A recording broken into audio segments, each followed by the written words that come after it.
Hey everybody, welcome to the channel. We're here, we're gonna go on a little trip. Gonna take another ride out to Goleta, California. About 42 miles or so away. Taking the old S2 Super 73. You might notice I took off the saddlebags. They were rubbing against the tire here, so we kind of took those off. I need to kind of work on that. What do we got going on for the battery? We should be all powered up. Let's take a look here. What do we got? We are, what the frig? It's not showing full strength. It does this sometimes. It's like, it drives me batty. Range 35, PSA, total, what's my total? 808. You know what I'm gonna do? I'm gonna plug this back in and see if I can get this to be fully charged. Actually, let's go to the app. Let's take a look at what the app says. This is actually good because sometimes this thing will not say it's fully charged.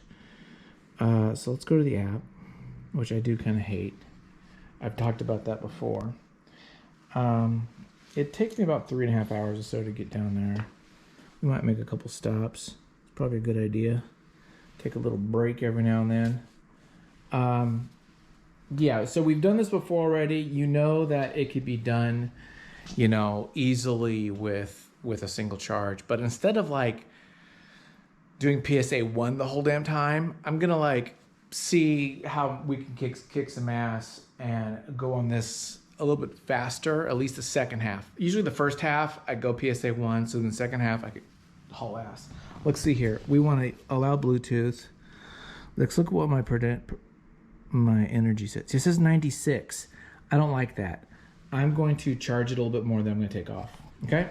So next time you see me, I will be in theory on the road. And we're going to use the GoPro 9 today. Hey guys, we're here getting close to the surf spot called Mondo's. Mondo's is between Ventura and Carpinteria. And we're about to hit it up right now. We're on PSA 1, going about 12 miles an hour, just chilling. A little bit of a downhill right now. And I'm gonna stay at PSA 1 until we get up to Carpinteria. So hopefully you can hear this. I don't know, we'll have to test it when we get back in the lab. Because I don't have any windbreaker system on this or headphones. I gotta figure out how to hook up like a lavalier or external mic on this thing.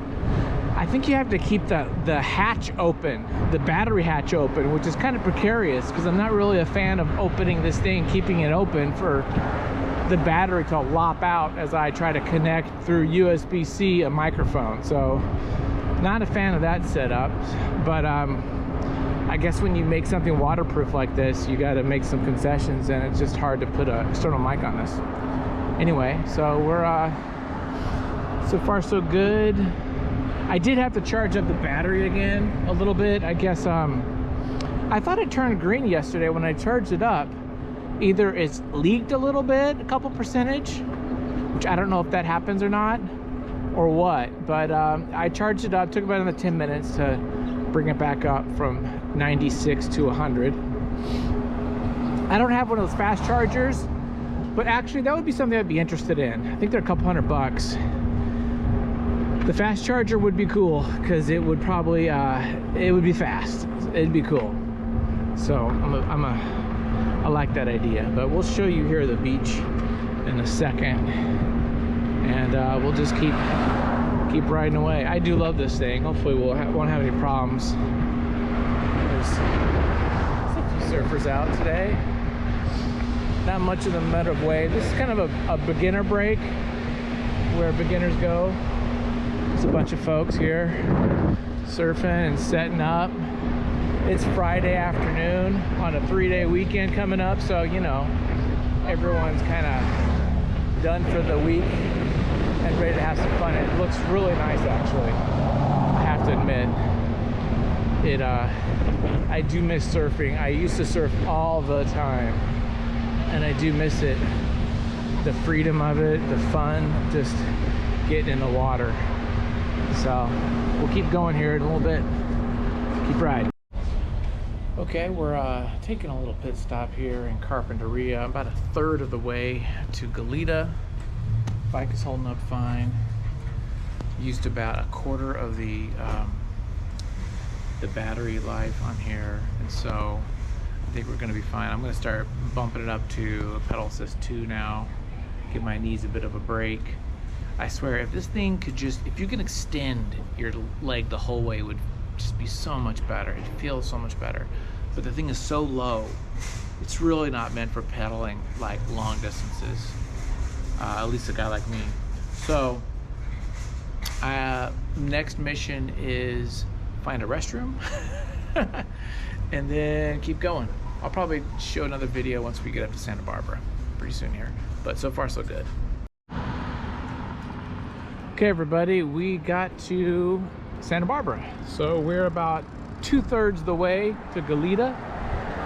Just getting here at Santa Barbara. So far, so good. Taking a couple little mini breaks really helps the knees. Really helps the knees a lot. Maybe this should... Sorry, I'm always talking about my knees on this thing. I should be talking about the bike, but I talk about my knees a lot. Beautiful place, man. This city is pretty rad. It'd be nice to live here. I tell you, there's a reason why it's expensive. Yeah, it's a great little town here. Yeah, the bike's going good. You know, I'm still using pedal assist 1, and I'm going around 13, 14. You know, 11 up a hill with a little bit of a grade, down a hill, 15. You really can't go faster than 15 on pedal assist 1, I feel. At least you'll just ghost pedal if you try, right? You won't get any like meat on your pedal. Yeah, I just want to show this to you guys here. A beautiful little town of Santa Barbara. We're gonna keep going, and then we'll make it easy. I only used about 25% of my battery, so I have plenty. And now I think I'm gonna kick it up now. We're gonna start jamming a little faster. Here we go.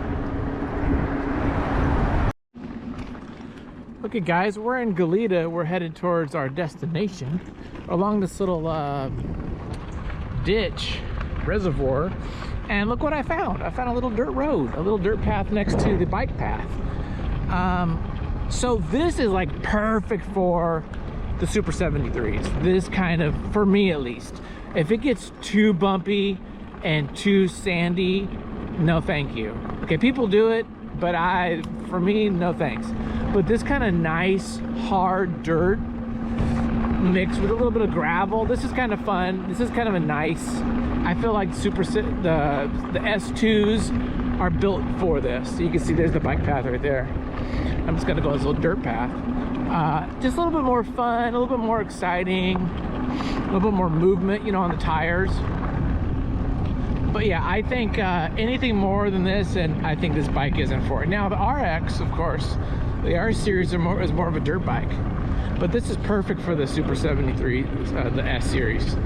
So this is actually kind of fun. This is cool. It's a little pretty little path here. I guess this is, and I see a lot of bike trail stuff here. So this is probably where a lot of mountain bikes come and do. Super simple, nice little ride here.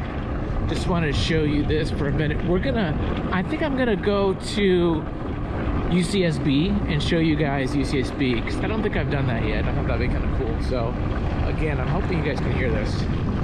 If not, maybe we'll put some dummy music over it or something. Okay, see you guys in a bit. Isn't this pretty? I'm digging this, dude. This is such a fun bike. Okay, you guys want content? You want something fun? Remember that little like dirt path we were riding on? Guess what? Just got my first flat. 800 miles, I got a freaking flat on this damn bike. It's a big thorn. And guess what I don't have with me? I don't have my patch kit. Don't have my patch kit. I don't have my slime. And I have both of those back home. I've got my air pump, but guess what? This air pump will not pump this when it's flat like this. I think the air is just going right out of it. So I'm kind of pissed because I'm like 6 miles from my destination with a 75-pound bicycle. I got a big freaking thorn in my bike. So I called in reinforcements to get this thing back to our destination, then I'm gonna have to freaking fix this damn tire. I don't have my stuff with me. I'm bummed out because I had slime, I had stuff I could have used. There you go. Wasn't being prepared. And now I look like a dummy. There you have it. Hope you're all happy now. We'll get this fixed. Okay, we're in the Goleta HQ here. What a pain in the ass this is, but we're gonna learn, and this is gonna be a good experience. I upside down the bike, as you can tell. Now I put a little bit of, I put just a rag right here because I didn't want all this weight to go on the dial here. So as you can see, there's a little bit of space here. I don't want all the pressure going on this. Now I could remove that, but I decided not to.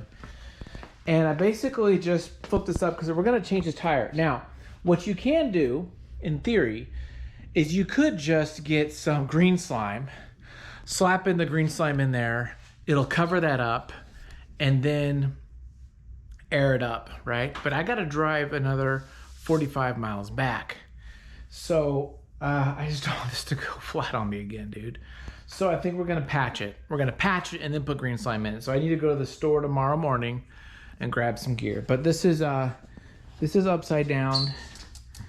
And there it is. You see that, Mama? Look at that. Look at that son of a biscuit. Okay.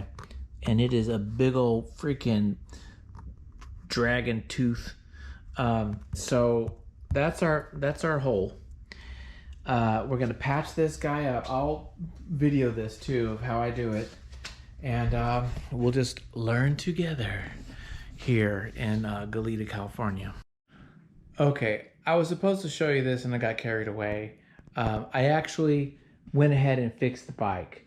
It was super simple. I thought I was gonna have to take off the tire, but because I knew where the thorn was, and I could just mark it with a Sharpie, I knew what I had to do. So instead of removing the whole tire, I was just able to take off the tire off one rim, one side of the rim, pull off the tube, and then just repair it. I'm just using a bicycle repair kit, okay? So a little bicycle repair kit for like $5. This is a little cheapy Schwinn one, doesn't matter what kind. I patched it, okay? Now, you might say, well, what else are you gonna do? I might put some green slime, I'm not sure. I aired it up to 28 PSI, which is about around where I do. I think you can go up to 30, maybe 32. I patched it up, I aired it up, and tomorrow morning I'll see if it's the same. If it is the same tire pressure, I think we're good. I can get home another 40 miles. If it's a little leaky or it's a little different at all, then I might go and put some of the green slime in there and I'll have to go to a proper bike shop. We just went to Target just down the road. So, sorry, maybe I was supposed to show you how to change a tire. Basically, it's just like a bicycle. It's super simple. You take out the tube, you rub it with the little sandpaper, you put the goopy on, or you put the dry patch on, you hold it there, and that's it. That's all I did. Because it's just a bike. That's really, at the end of the day, it's just a bike with the motor on it. So nothing magical there, but we'll see how it goes tomorrow. And if you guys want, I could do a video of how to do that. I was just glad I didn't have to take off the tire. I did not want to have to do that. I did not want to have to fart with all this and maybe mess with my brakes. I've never done that. So I was hoping I wouldn't have to. I don't think I'm going to. So there you go. Thanks guys for watching. More coming up. Hey everybody, we're back here. We're in Santa Barbara. We're heading back home. We changed the tire, which is actually pretty simple. It's just a bicycle. So it's just like changing a bicycle. I think I will put some of the green slime in there just as an extra layer of protection. And I would honestly recommend getting those Kevlar liners. They're about 70 bucks, but they're probably worth it. I'm gonna probably invest in that next. But just taking a quick little break here before I head the rest of the way home. I'm actually pretty proud of myself. I only used about 10-12% of my battery to get all the way to Santa Barbara, which is a third of the way there. So I went PSA 1 the whole freaking time. No throttle. A couple hills, I went at PSA 2 or PSA 3, but that's it. I was eking out every mile out of this sucker. The problem with that is you're going slow, so I didn't go past like 15 miles an hour. And it does jack your knees up. So this really isn't made for long distance. If you want to go long distance at a time, you really should get one of those like rip currents from Juiced or something like that that has like more of a proper bicycle. This is really for cruising around town, not for going intercity, you know, travel. This isn't intercity. This is for in your neighborhood or going from one side of your little town to the other. It's not for like crossing big swaths of California. So I'm really kind of pushing it to its limit and really using it beyond what it's made for, to be honest. That said, it's fun as heck. Just until you have to drive, you know, until you have to ride it for like 4 hours at one time, and then it's not so much fun. So I'm gonna take a quick little break here. I'm gonna keep going. I'm excited that I was able to do so much, go so far with such little juice. So I'm going to probably kick some ass and burn rubber on the second half of the leg once we get to Carpinteria. Thanks for watching, and we'll see what happens next. Okay, everybody, hope you're doing well. We made it. We're back home. We had a great ride. Let me say, the ride back was wonderful. It was better than going up. I had about 20% left. Now, I really eked out as much juice out of that battery as possible by pedaling as much as I could. And yeah, I did 40 miles, and I did that with like 60% of my battery. We could go farther, clearly, right? I could probably hit 60 miles. But it was a great ride. Now, I had a lot of things that I took off, right? I took off the saddlebags. I wasn't as weighted down.